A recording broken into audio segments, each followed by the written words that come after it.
Hello, hello, hello, everyone. How you doing, Debbie Martin? How you doing, Rodney, Richard, Brenda, Sandra, Tia, Matt, Linda? How you guys all doing tonight? Glad to have you guys with us tonight. Of course, a lot going on out there, a lot happening everywhere, but which is crazy. You got to notice. Oh my goodness. Hello, Pam. Hello, Teresa. Hopefully, you guys all got notices tonight. A lot going on, literally.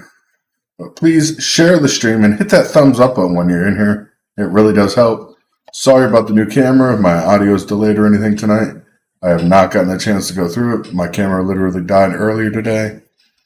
So dealing with this one now. One thing at a time, right? But thank you guys for all being here. Thank you so much. Hello, hello. Hello, Sandra. Hello, Michelle. Definitely Pam. Definitely appreciate every one of you. Definitely do. Let's get started off tonight. First, we're going to talk about a California shooting. A 72-year-old man has been confirmed as the personal suspect carrying out a deadly mass shooting in the dance studio of Montreal Park, California. On Saturday, police said shooting left 10 people dead and 10 others injured. The city's largest Asian American community was celebrating Lunar New Year's this weekend. The alleged gunman had once been a regular presence at the studio. Several sources told us. On Sunday, the suspect was found dead with a self-inflicted gunshot wound inside the vehicle after a standoff with police. While authorities work to determine the gunman's motive, members of the Montreal Park community remain in shock and mourning. Of course, Joe Biden tried to offer his condolences to the victims on Sunday and ordering flags to fly at half-staff at the White House and other federal buildings, which doesn't make sense. But anyways, tax return season is on its way. The IRS will start accepting refunds for the 2020 income returns beginning today. Of course, you have several months to send in your documents before April 18th deadline. There may be a few things you can do now to increase the amount of your refund or reduce the amount you will owe. First, review your last returns. Refund amounts might vary different than they did or last year because of several popular tax brackets have changed since you filed in 2020. Yes, your taxes probably went up, and everybody knows it. It also makes it important to make sure you claim all the enhanced tax brackets you are eligible for. If you didn't claim them, you can file for an amendment for your return for last year. It's just another thing. Get as much money back from the government as you can before they hit their federal debt limit spending bill before July. I mean, don't get the money back now. Who knows when you will get it back? You can, of course, apply for an extension till October 16th if you can't complete the proper documents. But I don't suggest it. It is a possibility. Of course, we're going to talk about Biden, and the FBI found more classified material at President Biden's Delaware mansion, of course, or Delaware home on Friday. The discovery has emboldened Congress Republicans and rattled some Democrats at this point. We're seeing a lot of people go and literally get shaken, including a Senate majority whip Dick Durbin, who agreed that Biden has lost the high ground and criticism over classified materials. I mean, following the latest search of the DOJ took 6 items consisting of documents marked with classified documents, or documents marked with classified markings, and surrounding materials, some of which were from presidential service, and some from the Senate, and some were even from his days as vice president. Oh, ridiculous. Bob Harry, the president's personal attorney, said in a statement separately, Zach Zinsky, who ran Biden's COVID-19 response effort and several high-ranking roles in Obama's administration, is expected to replace, of course, Ron Keane and the next White House chief of staff. Keane is expected to step down in the coming weeks. 6 items of classified markings discovered, of course, after a 13-hour exhaustive search of the president's Delaware home. Some dated back to this time in Senate and vice presidency, so they can't claim it wasn't. Ukraine, on the other hand, Western leaders are putting pressure on Germany to send Leopard 2 tanks to Kiev as Ukraine's President Vladimir Zelensky called on allies to help bolster his country's defense against Russia's invasion. Of course, amidst further frustrations at Berlin, indecisiveness over whether to dispatch the tanks to Ukraine or not, Poland's prime minister criticized Germany for wasting time and announced plans to build a coalition of countries ready to send advanced weaponry to Kiev. Ukraine, this is a statement exactly, Ukraine and Europe will win this war with or without Germany. However, it is up to Germany whether they want to join the mission of stopping Russia's barbarism or whether they will watch it passively, dooming themselves to being recorded on the wrong side of history. I don't know if it's the wrong side of history at this point, honestly. We don't have enough money, of course, to do anything we need to do in our country, so obviously history is not on their side. Egg prices, of course, higher prices, driving increased attempts to smuggle eggs into the U.S. from Mexico. So this is crazy. They're smuggling eggs now across the border. The San Diego field office has recently noticed a increase in the number of course, stuff crossing the border. Not a surprise. The number of eggs intercepted at our ports of entry have become ridiculous. Honestly, this is a joke at this point. Of course, failure to declare agricultural items are supposed to be up to a $5,000 or $10,000 penalty, but they're not doing anything about it. So what's the point?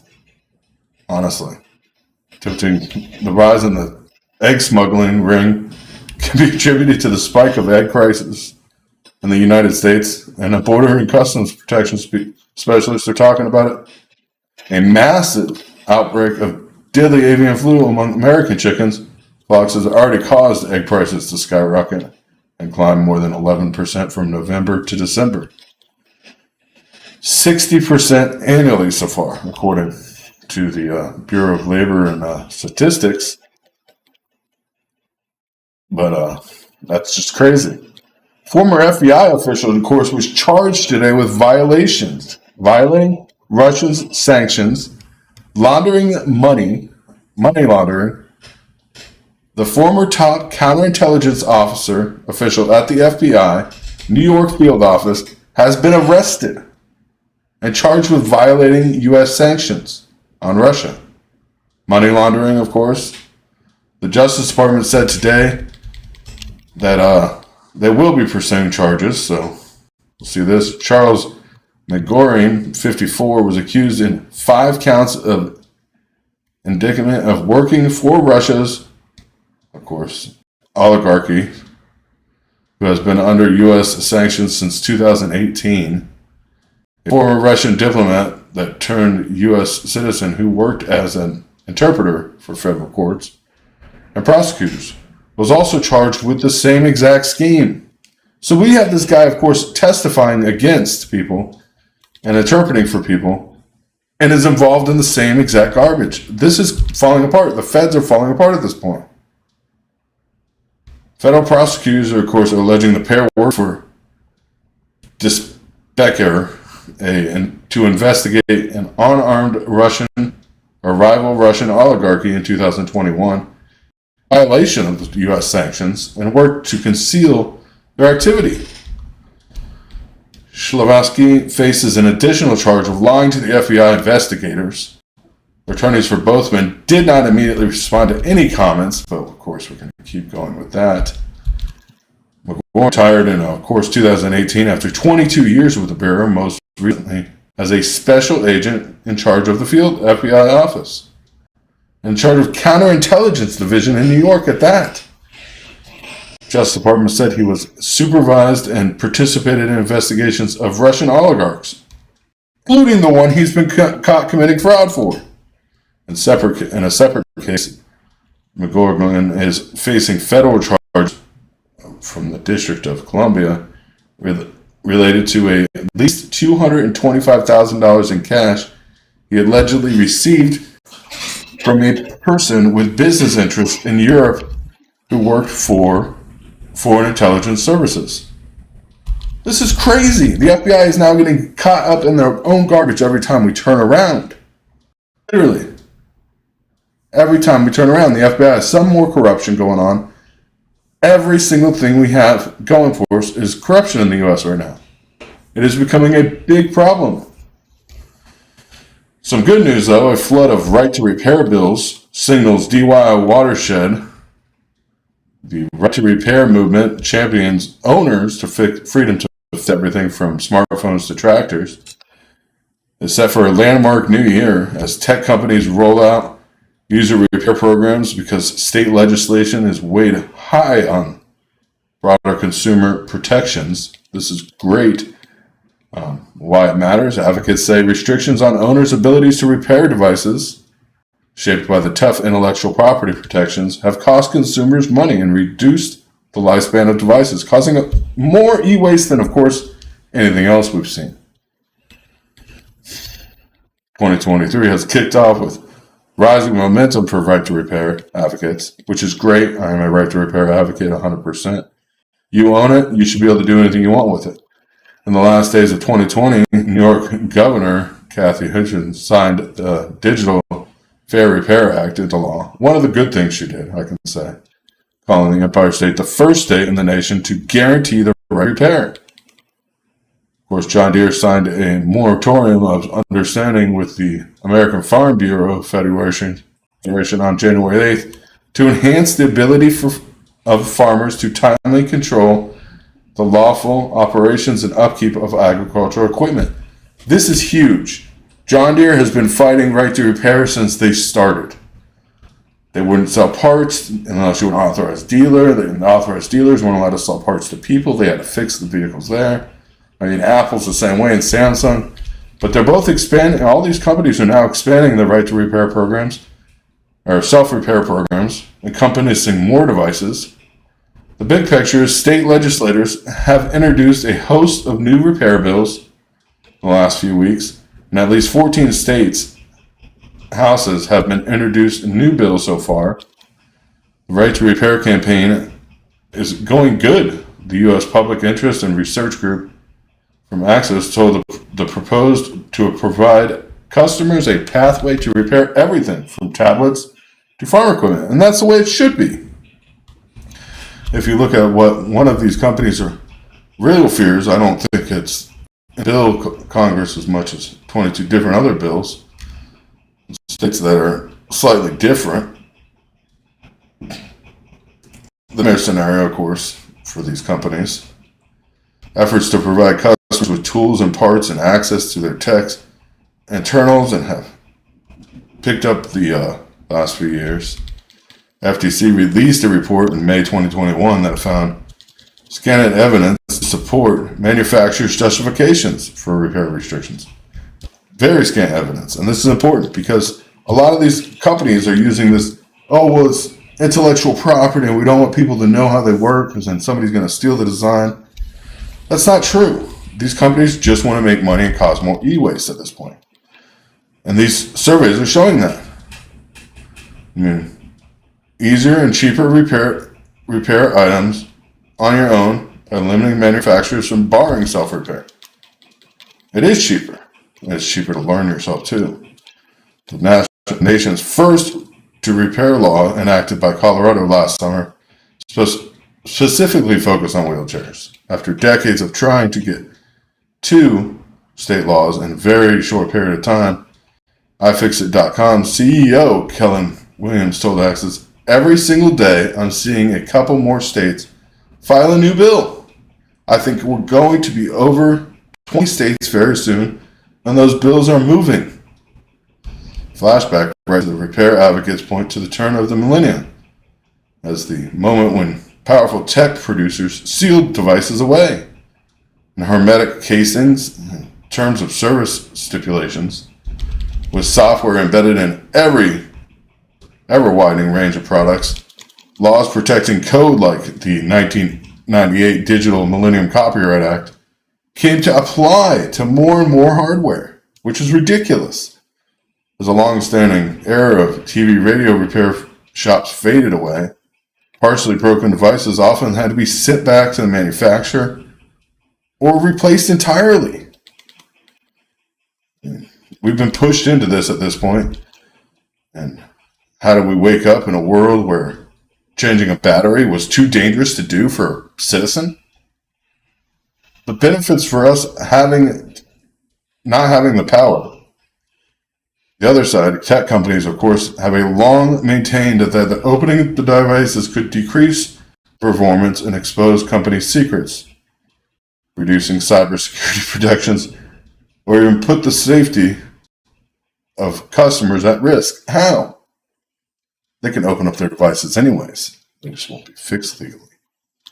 Allowing unvetted third parties, this is another comment, allowing unvetted third parties with access to sensitive diagnostic information, softwares, and tools in parts would jeopardize safety and security of customers.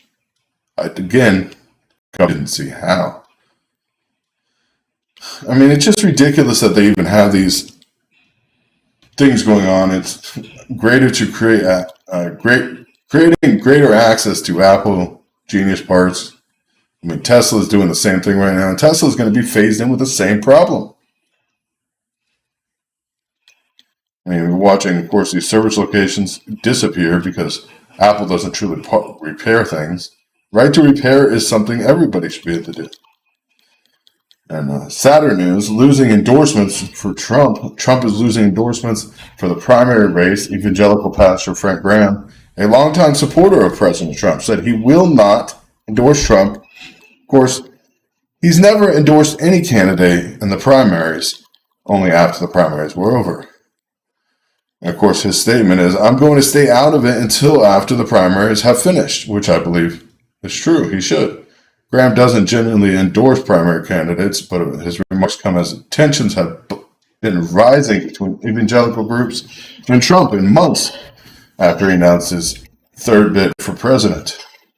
Trump said in an interview earlier this week that evangelical leaders are showing signs of disloyalty because they have not endorsed his 2024 campaign. Graham, who is the president of Billy Graham Evangelical Association and Samaritan's Purse, has previously defended Trump, saying that God was behind Trump's elections win in 2016. And defends faith. Another potential evangelical pastor, Robert Jeffries, also declined to officially endorse Trump now too, saying in an interview, of course, that he does not see a need to make an official endorsement 2 years out, which is quite true. He said that former Vice President Mike Pence would be a strong contender, which he's not. Let's face it, DeSantis and Trump are the only two contenders there are. But, yeah. So he's losing his grip with evangelical Christians, and that's the big heartland of what Trump had. In other news, some great news, anti-aging gene has shown to rewind heart age by at least 10 years. Possibly that we are finding the holy grail, an anti-aging gene discovered in a population of centurions has been shown to rewind the heart's biological age by at least 10 years. The breakthrough, published in cardiovascular research and led by scientists at the University of Bristol and Multimedical Group of Italy, offers a potential target for patients with heart failure. I mean, imagine being able to treat something that we didn't even think we could. This is amazing. Associates, of course, expecting longevity carriers and healthy mutant genes, like those living in blue zones of the planet, often live 100 years or more and remain in relatively good health. That's the reason this research was started. These individuals also are less prone to cardiovascular complications. Scientists believe the gene helps to keep their hearts young by protecting them against diseases linked to aging, such as heart failure. In this new study, of course, researchers are demonstrating that one of these healthy mutant genes, previously proven frequently in these centurions, can protect cells collected from the patient with heart failure requiring cardiac transplant, can actually protect these cells. This is huge. Absolutely huge. The mutating anti-aging gene halted decades of heart failure function or heart function in the middle-aged mice. So right now, all the research shows that this is actually going to work. The gene is rewound in clocks by the human equivalent of more than 10 years. This is great news for people that are out here. I know there's a lot of not so great news today. But of course, hearing about something like this, I mean, that's groundbreaking, and it's really going to change people's lives. It's amazing. In addition to having good genes inherited from their partners, when people stay healthy, genes are sequenced, and more people are healthier. I mean, passing on these mutated anti-aging genes as they get put humans around the world will, of course, lead to longer lifespans for everyone. Helping most with the elderly patients with heart problems, including transplant people and everything else. So definitely looking forward to this as more research comes about. We really do need it. It's scary that we waited this long for it, but rejuvenating the cardiovascular cells of an elderly heart failure patient is amazing. We're seeing it in our day and age. It's just even better. That's all I can say really about that. It's truly groundbreaking what we're seeing with this coming forward. And it's going to be even more groundbreaking as we learn more. But crazy times ahead of us. Yeah, screws up their plans for everything.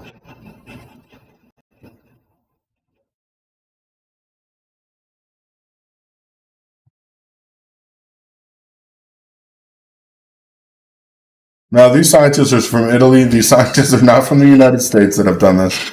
So obviously, they have two different meanings. But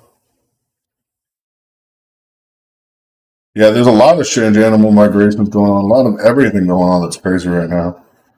I mean, we still got Russia and China up in the ante every day. The U.S., of course, debating to send tanks there now too. It's just one thing after another, and we got to get through this one way or another. Sorry, I went kind of quick with the news tonight. I had it all laid out, and was busy trying to get my camera working, the main thing, before I went live. And thank you guys for being with us, and thank you for any donations we receive, because we desperately need them. I don't think we've gotten a donation in over a week and a half, over 2 weeks now. So any donations we do receive, we greatly appreciate it, as it's going to help people in need. And of course, got to keep the channel going one way or another. But God bless you all. God bless America. Stay safe, stay strong, and stand up for each other. Love you guys a lot. Stay safe. See you guys Wednesday night at 9:30 Eastern Standard Time. Good night.